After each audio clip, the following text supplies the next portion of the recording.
The test is in 4-part, Part 1, Part 2, Part 3, and Part 4. Now look at Part 1. Part 1.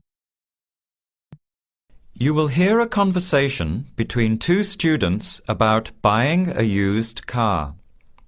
First, you have some time to look at questions 1 to 6.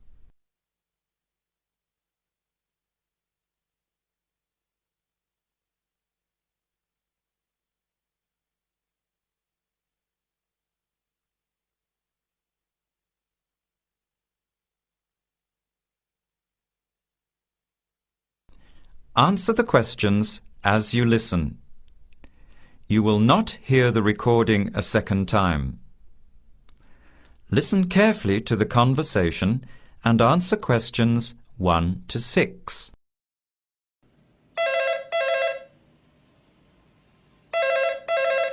Hello, Hello. Can I speak to Eleanor, please? this is Eleanor speaking. Hi. My name is Jan.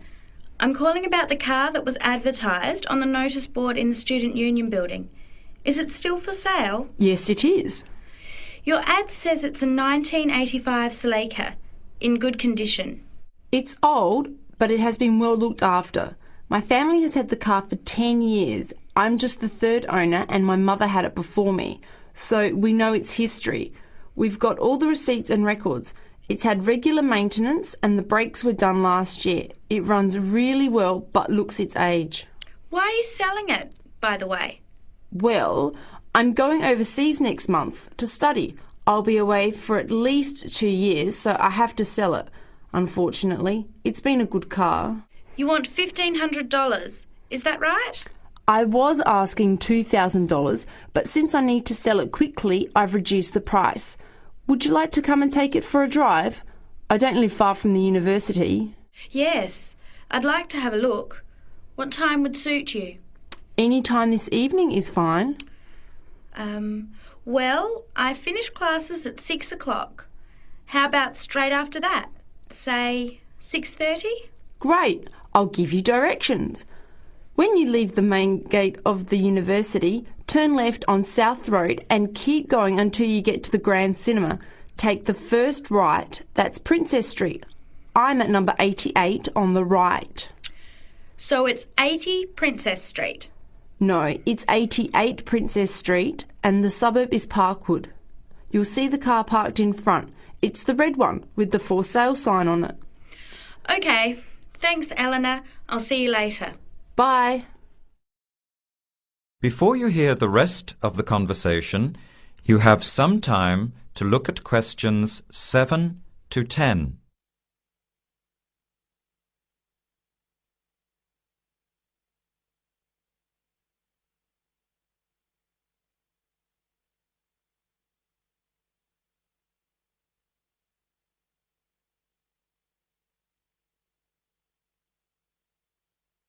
Later that day, at the university, Jan meets up with her friend Sam and tells him about the car.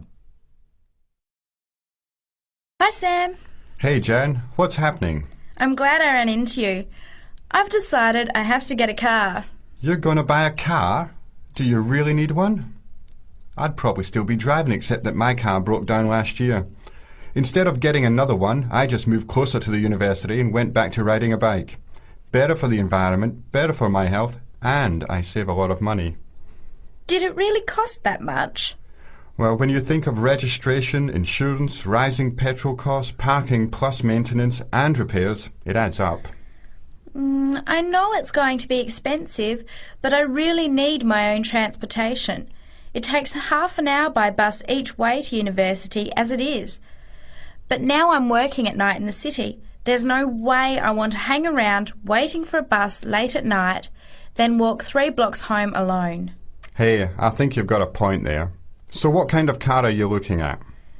It's an 85 Celica, same kind as I used to have. The owner's asking $1,500. That's pretty old. How many kilometres has it done? You know, I forgot to ask. I'll have to check tonight when I go to see it. Would you be able to come with me to have a look? At about 6:30? Sure, I'll come. but I don't know a lot about cars. I do know one thing, though. I wouldn't buy an old car without having a mechanic look at it first. That's a good idea. But won't it cost a lot? Not really. You can get a check done through the Automobile Association for $80, and it comes with a report on the condition of the car. It can save you a lot of money in the long run. I'll keep that in mind. So we have to get to Parkwood at 6:30. Do you want to take the bus? It goes straight down South Road every 15 minutes. Or maybe we could walk. I don't think it's that far. Actually, I could borrow my roommate's motorbike for an hour or so. He's working all evening in the library. Do you think he'd mind? No way. He owes me a favour or two. Okay, great. See you at 6, outside the student centre. That is the end of part 1. You now have half a minute to check your answers.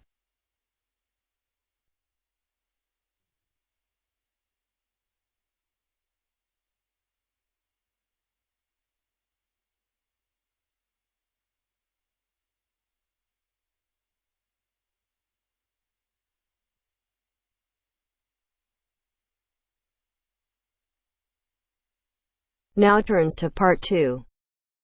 Part 2. Section 2. You are going to hear a lecture about dining services. First, you have some time to look at questions 11 to 14.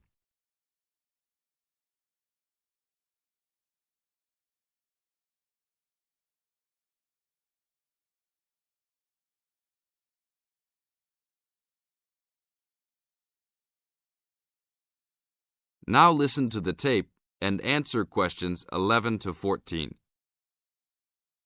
Welcome to the Dining Commons.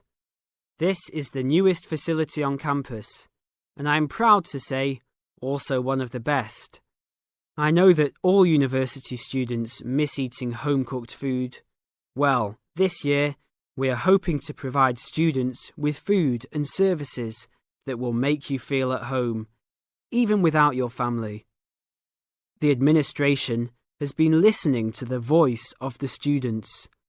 Students gave us frequent suggestions last year as to how we could improve the university. One of the most frequent suggestions was improving the dining options.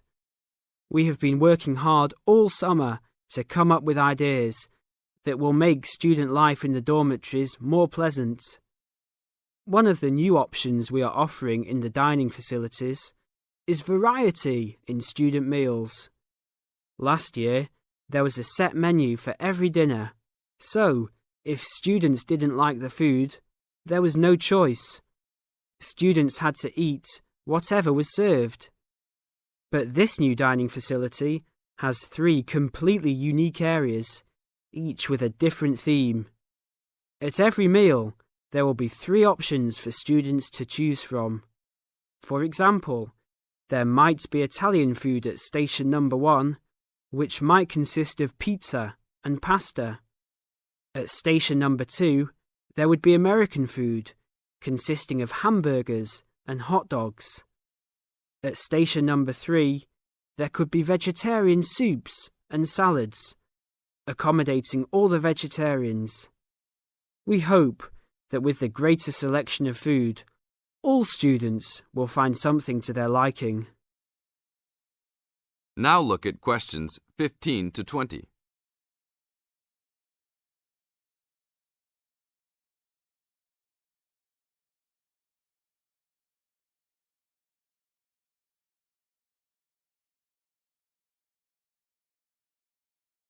Now listen to the tape and answer questions 15 to 20. Not only will students have more options, the food will also be better. Each section of the facility will have a head chef. These are real chefs that have been trained in culinary school and have been hired specifically by the school to work in the dining facilities. All of the chefs have a speciality. The school is hoping that these chefs will prepare better tasting and more nutritious food. Every student will be able to make suggestions and also give their input as to which menus taste better. Last year, many students complained that the dining facilities didn't have very convenient hours. This year, we hope to change that. We will open for breakfast at 6 a.m. to accommodate all the early risers. In the evenings, we will open until midnight for all the students that like to go for a late night snack. The afternoons will still remain closed, but we will have a student store open that will provide all students with drinks and fruit. The student store will be open every day from 2 p.m. to 5 p.m. Every student that has paid full tuition and dormitory fees has already paid for their dining facility fees. Students can eat at any time and in any amount for free. If you are a student that does not live in a dormitory, you can still purchase a dining facility card. This card will entitle you to the full services of the dining facility. This card is available only for students and is not open to the general public. If you are not a student and wish to dine here, you must purchase meals at the door. There are a few rules to follow. Even though we do not limit the amount of food that can be taken, we do not want students to waste food. Please do not take more than you can eat. Also, every student must clean his or her own trays and plates. We will provide plates and trays for student use, but please do not abuse these items. Please do not leave your plates on the tables. Your parents are not here to clean up after you anymore, so I hope all students will be responsible.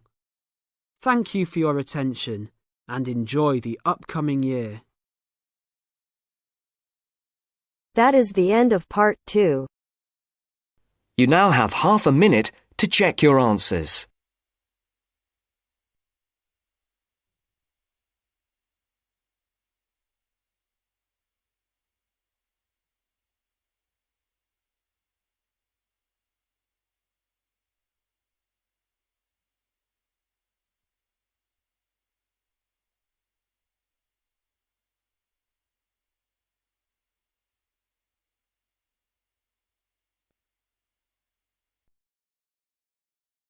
Now turns to part 3. Part 3. You are going to hear a conversation between an interviewer and a professor. First, you have some time to look at questions 21 to 26.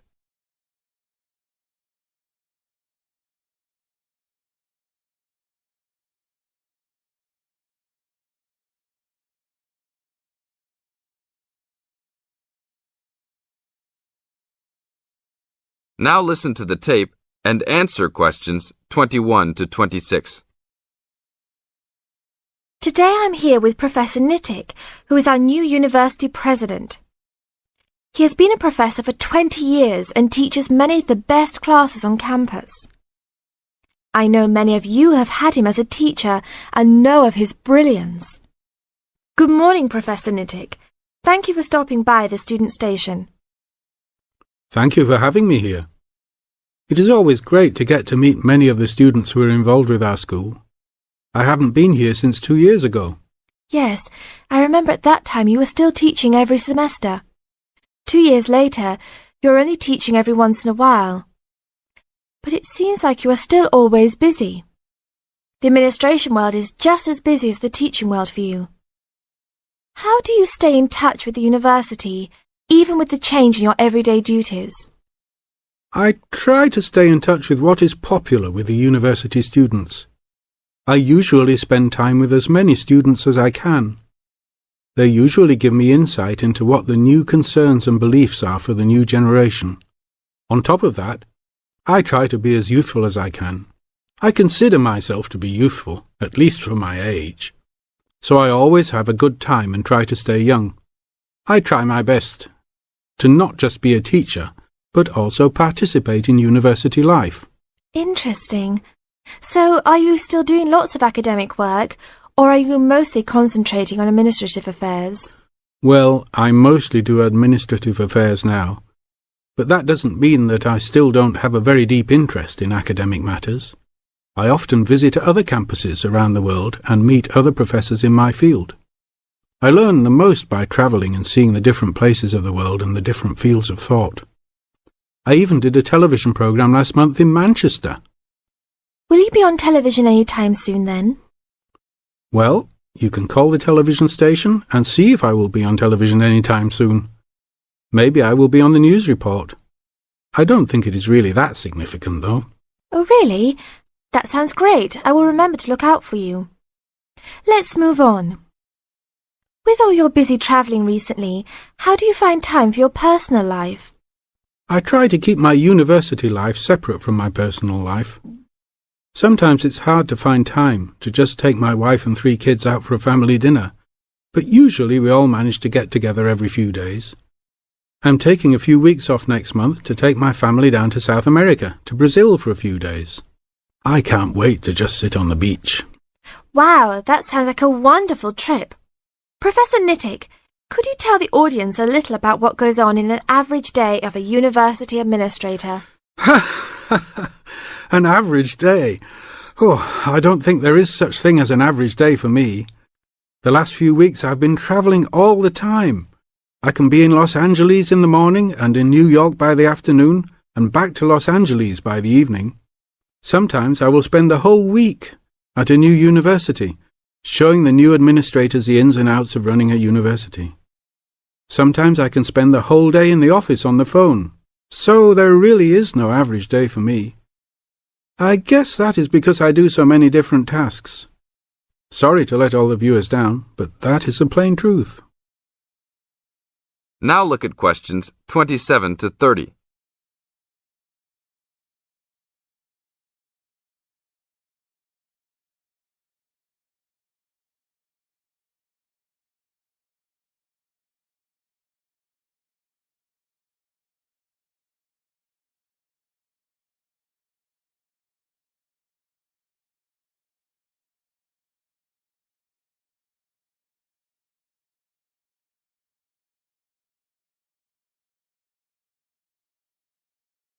Now listen to the tape and answer questions 27 to 30.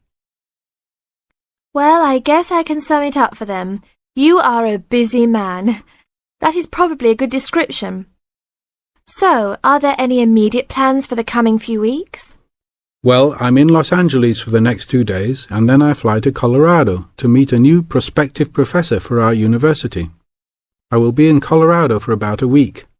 Then I go to Japan for the next 10 days to meet with our university branch in Japan about record sales there.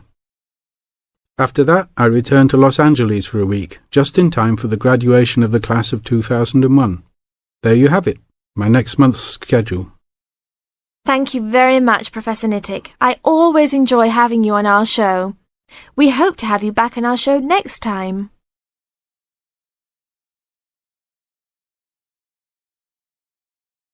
That is the end of part 3. You now have half a minute to check your answers.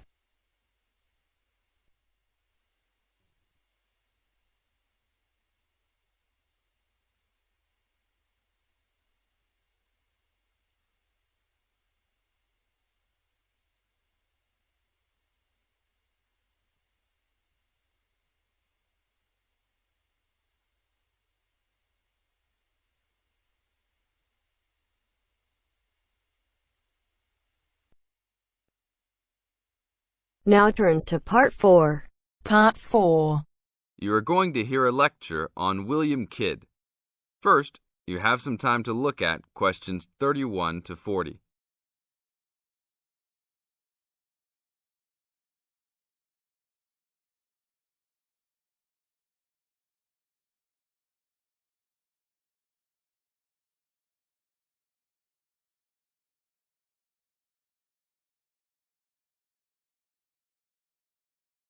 Now listen to the tape and answer the questions. A Pirate Story, William Kidd. William Kidd, who was better known by the name Captain Kidd, was a 17th century British privateer and semi-legendary pirate who became celebrated in English literature as one of the most colourful outlaws of all time. Fortune seekers have hunted his buried treasure in vain through succeeding centuries. Kidd's early career is obscure. It is believed he went to sea as a youth. After 1689, he was sailing as a legitimate privateer for Great Britain against the French in the West Indies and off the coast of North America. In 1690, he was an established sea captain and shipowner in New York City, where he owned property. At various times he was dispatched by both New York and Massachusetts to rid the coast of enemy privateers. In London in 1695, he received a royal commission to apprehend pirates who molested the ships of the East India Company in the Red Sea and in the Indian Ocean. Kidd sailed from Deptford on his ship, the Adventure Galley, on February 27, 1696, called at Plymouth, and arrived at New York City on July 4th to take on more men. Avoiding the normal pirate haunts, he arrived by February 1697 at the Comoro Islands off East Africa. It was apparently some time after his arrival there that Kidd, still without having taken a prize ship, decided to turn to piracy. In August 1697, he made an unsuccessful attack on ships sailing with Mocha coffee from Yemen, but later took several small ships.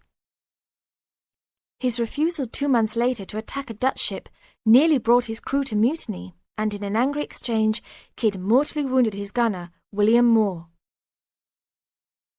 Kidd took his most valuable prize, the Armenian ship Quedda Merchant, in January 1698, and scuttled his own unseaworthy Adventure Galley. When he reached Anguilla in the West Indies, April 1699, he learnt that he had been denounced as a pirate. He left the Quedda Merchant at the island of Hispaniola, where the ship was possibly scuttled. In any case, it disappeared with its questionable booty, and sailed in a newly purchased ship, the Antonio, to New York City, where he tried to persuade the Earl of Bellamont, then colonial governor of New York, of his innocence. Bellamont, however, sent him to England for trial, and he was found guilty, May 8th and 9th, 1701, of the murder of Moore and on 5 indictments of piracy. Important evidence concerning 2 of the piracy cases was suppressed at the trial, and some observers later questioned whether the evidence was sufficient for a guilty verdict. Kidd was hanged, and some of his treasure was recovered from Gardiner's Island off Long Island. Proceeds from his effects and goods taken from the Antonio were donated to charity. In years that followed, the name of Captain Kidd has become inseparable from the romanticized concept of the swashbuckling pirate of Western fiction. Among other stories concerning caches of treasure he supposedly buried is Edgar Allan Poe's The Gold Bug. That is the end of part 4. You now have half a minute to check your answers.